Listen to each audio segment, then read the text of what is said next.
ইয়া রাসূলুল্লাহ, কোন নবীর কাছে আমি শুধুমাত্র কেবলমাত্র 2 বার ওহী নিয়ে এসেছি, কোন নবীর প্রতি আমি 20 বার ওহী নিয়ে এসেছি, কোন নবীর প্রতি আমি 200 বার ওহী নিয়ে এসেছি, কোন নবীর প্রতি আমি 300 বার ওহী নিয়ে এসেছি, কোন নবীর প্রতি আমি 1000 বার ওহী নিয়ে এসেছি, কোন নবীর প্রতি আমি 3000 বার ওহী নিয়ে এসেছি। ইয়া রাসূলুল্লাহ, ইয়া হাবিবাল্লাহ, আপনি এমন একজন নবী, আপনি এমন একজন রাসূল, আপনার নিকট 1000 বার 2000 বার নয়, 10000 বার 5000 বার নয়, আপনার নিকট আমি জিবরাইল 24000 বার আমি ওহী নিয়ে এসেছি। চিৎকার দিয়ে বলেন সুবহানাল্লাহ। তাহলে সবচেয়ে বেশি কোন নবীর প্রতি ওহী নিয়ে এসেছেন? আমাদের নবী, প্রিয় নবী, আরবি নবী মুহাম্মদ রাসূলুল্লাহ সাল্লাল্লাহু আলাইহি ওয়াসাল্লামের প্রতি কথা বলেন ঠিক কিনা? সেই নবীকে নিয়ে আজকে কিছু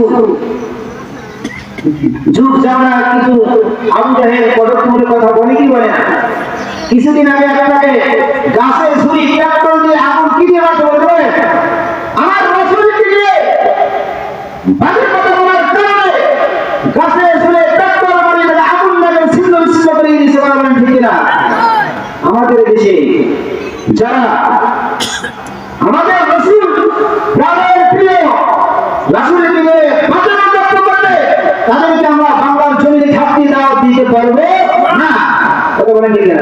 প্রিয় ভাইরা আমার, আমাদের চোখের সামনে আমার রাসূলকে নিয়ে বাজে কথা বলবে, আমাদের চোখের সামনে আল্লাহর কোরআনকে নিয়ে বাজে কথা বলবে, আমাদের চোখের সামনে হাদিসকে নিয়ে বাজে মন্তব্য করবে, আমরা মুসলিম হিসেবে সহ্য করতে পারবো না। কথা বলেন ঠিক না?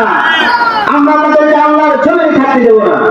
প্রিয় ভাইরা আমার, এইদিকে বেশি দেবো না। এই জন্য আল্লাহর জমিনে থাকতে হবে, আল্লাহর গুণগান গাইতে হবে, আল্লাহর জমিনে থাকতে হবে, আল্লাহর আইন মানতে হবে, আল্লাহর জমিনে থাকতে হবে, আল্লাহর শুকরিয়া আদায় করতে হবে, আল্লাহর জমিনে বসবাস করতে হবে, আল্লাহর আইন জমিনে চালু করতে হবে। ভাইরা আমার, আজকে যদি আমাদের বাংলাদেশে কোরআনের আইন থাকতো, আজকে আমাদের বাংলাদেশে যদি রাসূলের সুন্নাত পরিচয় চালানো হতো, প্রত্যেকটা ব্যক্তি, প্রত্যেকটা পরিবার, প্রত্যেকটা সমাজ, বাংলাদেশ এমনকি সারা পৃথিবী শান্তি দিয়ে ভরপুর হয়ে যেত।